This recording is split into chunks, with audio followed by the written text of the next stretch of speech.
बड़े अफसोस के साथ मैं आप लोगों के बीच में एक ऐसी वीडियो लेके आ रही हूँ जिसकी मुझे कभी उम्मीद ही नहीं थी। आज हमारे गांव का मौसम और माहौल देखिए, गुमसुम सा। ये माहौल, ये मौसम भी किसी को ढूंढ रहा है। तो आज हमारे गांव में एक घर में एक ऐसी सुबह आ रखी है जो पूरे गांव वाले अपने दबी दबी पाँव को लेकर उनकी घर की तरफ जा रहे हैं। तो 2-3 दिन पहले ये घर कितना शानदार हुआ करता था। अचानक एक सुबह ऐसी आई, एक बहू हमारे गांव की घर से निकली सुबह अपनी बहन से, अपनी माँ से मिलने के लिए। ना ही वो वहाँ पहुँच पाए, ना ही वो घर लौट के आए। शायद ऊपर वाले को यही मंजूर नहीं था।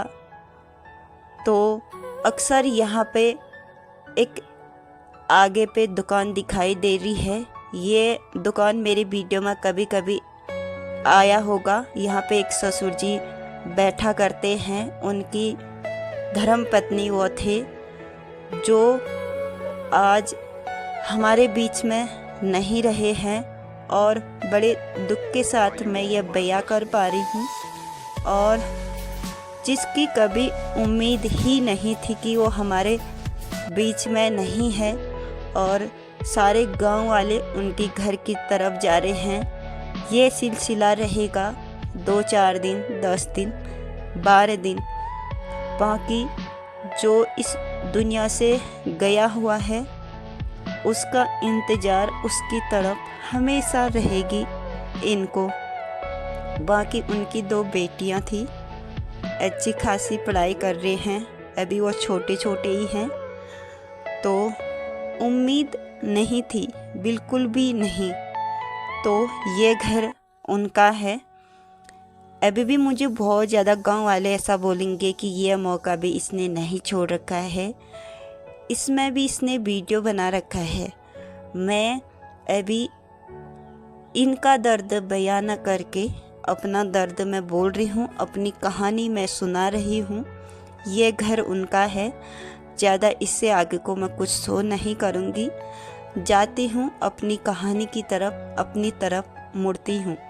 तो मेरे थे 5 बहनें और भाई। बाकी बाद में हम 4 बहनें रहे। बाकी अब बच कुछ के 3 बहनें बची हुई है। 3 बहनें, 1 भाई, जो अभी हम लोग हैं। तो मैं कहानी सुनाती हूँ अपने बचपन से।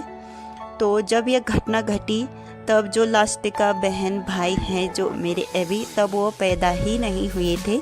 उससे पहले की बात मैं आप लोगों को बता रही हूँ। बाकी चौथे नंबर की वो बहन थी, वो थी 9 महीने की। एक दिन ऐसा वो भी था, माँ उसको अच्छे से खिला पिला के सुला के शाम के टाइम पे घास के लिए निकली हुई थी और दीदी और मुझे उसके रखवाले पे छोड़ के गई थी। शाम का टाइम था, बाकी वो मज़े से सोई हुई थी।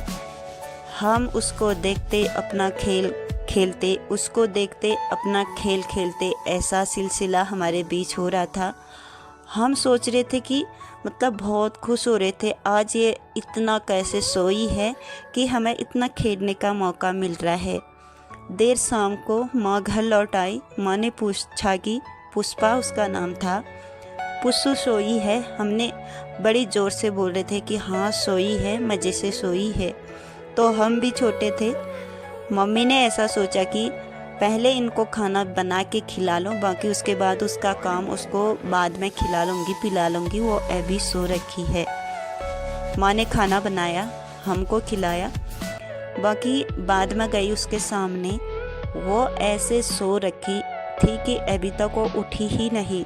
वो जा चुकी थी इस दुनिया से, हमें पता नहीं था। हमने सोचा था वो सो रखी है। बाकी मैं देखते रही। हमारे सामने ही उसको ले जाया जा रहा था। माँ बहुत ज़्यादा रो रही थी। लोग हमें उठाकर मम्मी के गोद में रख रहे थे।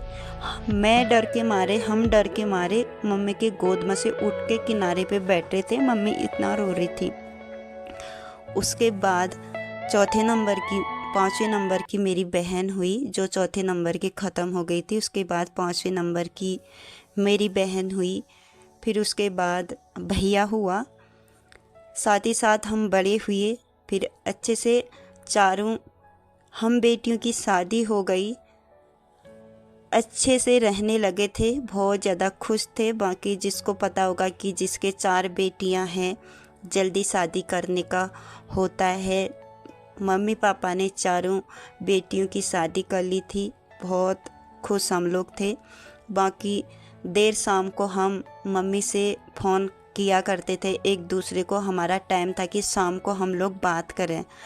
तो एक 2 साल पहले की जो घटना हम लोगों के साथ घटी, उस बारे में आप लोगों से बात कर रही हूँ मैं फिर से। एक शाम ऐसी हमारे बीच में भी आई। हम शाम को अच्छे से बात किया था एक दूसरे को, बहन को भी, मम्मी को भी, सब कुछ। जो मेरी बाद वाली बहन थी उससे भी हम लोगों ने बात करी थी। उसने भी बोला कि मैं रोटी बना ली, सब्जी बना ली, अब खाते हैं। खाया, सो गए। सुबह एक फ़ोन की घंटी आई लंबी सी। फ़ोन उठाया, बोले कि जो मेरी बाद वाली बहन थी वो इस दुनिया से चली गई। मतलब 2 साल पहले हमारे बीच से वो चली गई। मतलब हमारी दुनिया तहस-नहस फिर से हो गई। तो आज यही घर मुझे अपना मायका वाला उस दिन का घर नज़र आ रहा है। ऐसे सुना मुझे बहुत लग रहा था कि मम्मी के पास जाऊं। दूसरे दिन सुबह उसी टाइम पे मम्मी के पास गई। ऐसा ही माहौल हो रहा था। गांव वाले आए हुए थे। मम्मी बैठी थी, हाथ पैर पटक रही थी। फिर से वो ताज़ा हो गया मेरा। फिर से वो पल ताज़ा हो गया। यहाँ पे होता है ना, जब आधे उम्र के लोग अच्छे खासे अचानक हमारे बीच से ऐसे चले जाते हैं, बहुत ज़्यादा दर्द होता है। तब से मैं बहुत कमज़ोर हो गई हूँ।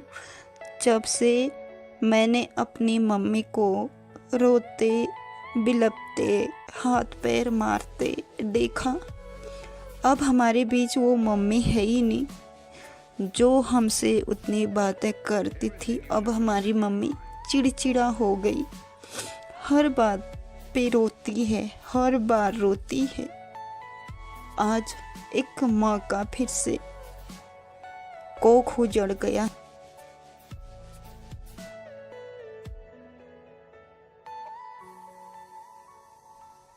अफसोस की बात है, बहुत ज़्यादा अफसोस। मुझे ये दुख सहा नहीं जाता। हमेशा रिपीट रहता है। भूलने की कोशिश करती हूँ। जब ये ऐसी घटना घट जाती है, फिर से वो दर्द फिर से पलट जाता है।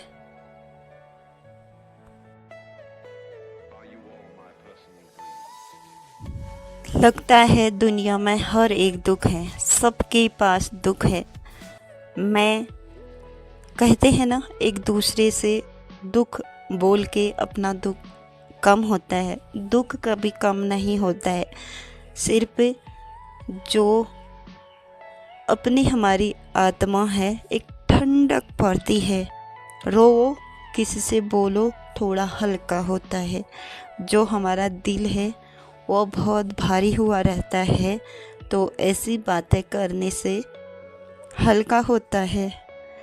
रहना पड़ता है, सहना पड़ता है, आगे बढ़ना पड़ता है।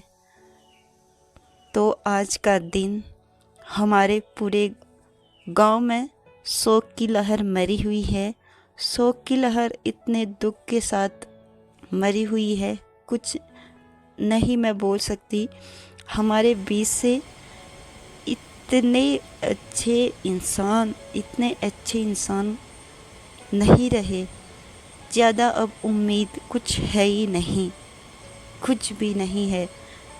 जो इतने अच्छे लोगों के साथ इतना बुरा हो गया है, तो शायद मुझे लगता है कि अब दुनिया में कुछ भी है ही नहीं, दुनिया ख़त्म होने वाली है। तो अभी यहाँ पे शाम का समय है, थोड़ा बहुत घास है, ये हरा गज हम इसको बोलते हैं, लास्ट में ये गज बनेगा। तो इसमें मैं यहाँ पे अभी थोड़ा बहुत खाद डाल रही हूँ, क्योंकि जल्दी से अच्छा हो जाए, हमारा गज अच्छे से तैयार हो जाए, इसके वजह